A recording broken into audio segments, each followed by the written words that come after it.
ازاي اختار الكرسي المتحرك المناسب ليا لو انا مريض اصابات نخاع شوكي؟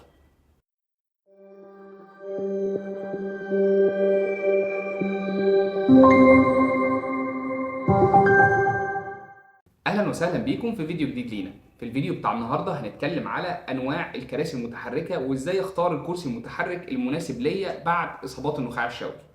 في الاول كده لازم نبقى عارفين ان الكرسي ده هيبقى ملازم ليا لفتره كبيره شويه، بمعنى ان اقل كرسي مثلا هيقعد معايا من 3 ل 6 شهور، فلازم ان انا اختار الكرسي مناسب في الحركه بتاعتي عشان ابدا ان انا اتحرك بيه بشكل كويس ويبدا يكون مفيد ليا في التحرك من البيت للجلسات ومن الجلسات للبيت وهكذا. طيب، انا بحدد ازاي اصلا الكرسي المناسب ليا؟ بحدده على حسب الابيليتي بتاعتي او على حسب القدره الجسديه بتاعتي. لما بيبدا المريض بتاعي او لما يبدا الاصابه تيجي ونبدا نعمل العمليه بتاعه تثبيت الفقرات، او حتى لو هي ما كانتش حادثه وما كانش كسور، بنبدا اول فتره يكون الجسم فيها ضعيف حتى لو العصب بتاع العضلات الموجوده دي شغال. بمعنى، يعني لو الاصابه بتاعتي مثلا فقرات صدريه، فالمفروض ان دراعي نفسه يكون سليم.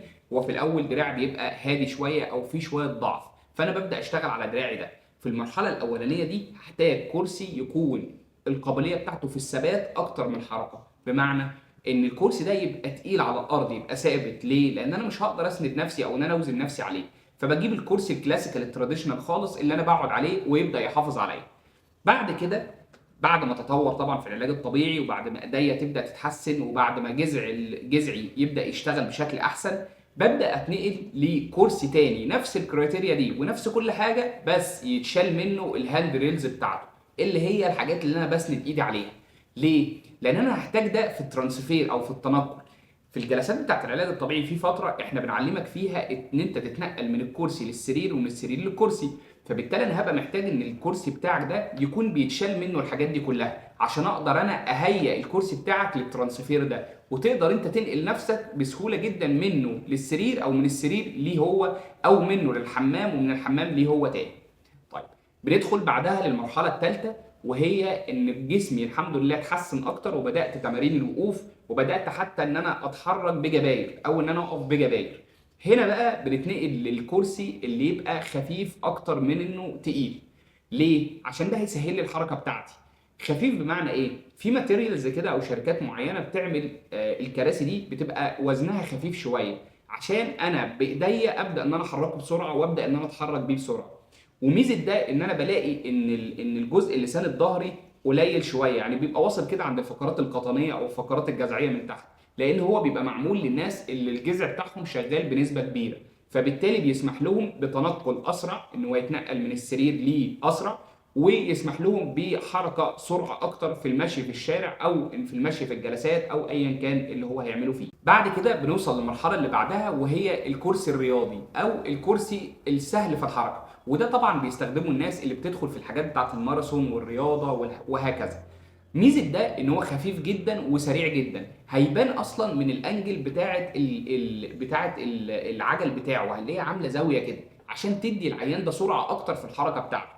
وده مش كل العيانين بتحتاجه، ده العيان اللي بيدخل في حاجات رياضيه اكتر. بعد كده بندخل لاخر نوع فيهم، وهو الكرسي اللي بالكهرباء. امتى احتاج الكرسي اللي بالكهرباء ده؟ الكرسي اللي بالكهرباء ميزته ان هو انا بعتمد فيه على نفسي، ما حدش بيحركني، انا اللي بحركه. لكن احنا بنقول للمريض بتاعي يجيبه لو هو عنده اصابه في الفقرات العنقيه. ليه؟ لان هو غالبا مش هيقدر ان هو يمسك العجل بتاع الكرسي المتحرك بتاعه ويزقه بايده، فايده هتبقى صعبه شويه ان هو يتحرك بيها كده.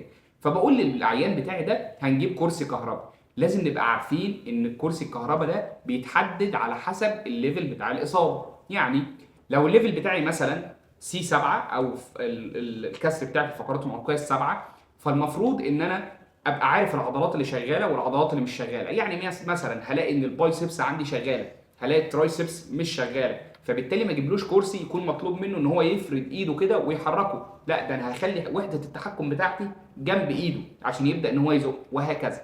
طب لو الليفل بتاعي اعلى، هجيب وحده التحكم اقرب كمان وهخليها بدل ما هي ان هو يحركها شمال ويمين، لا ده بقت زرار مثلا، او ان هو يخبط بس عليها كده فتبدا تتحرك وهكذا.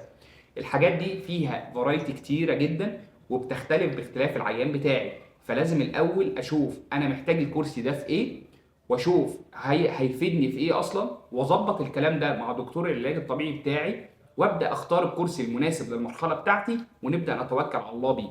ونتمنى طبعا ليكم كلكم ان محدش فينا يفضل مكمل على الكرسي بتاعه كتير، وكلنا نبدا نتحرك بسلام ان شاء الله. وكده نكون اتكلمنا معاكم على انواع الكراسي وازاي ان انا اختارها وازاي انها تكون مفيده بالنسبه لي.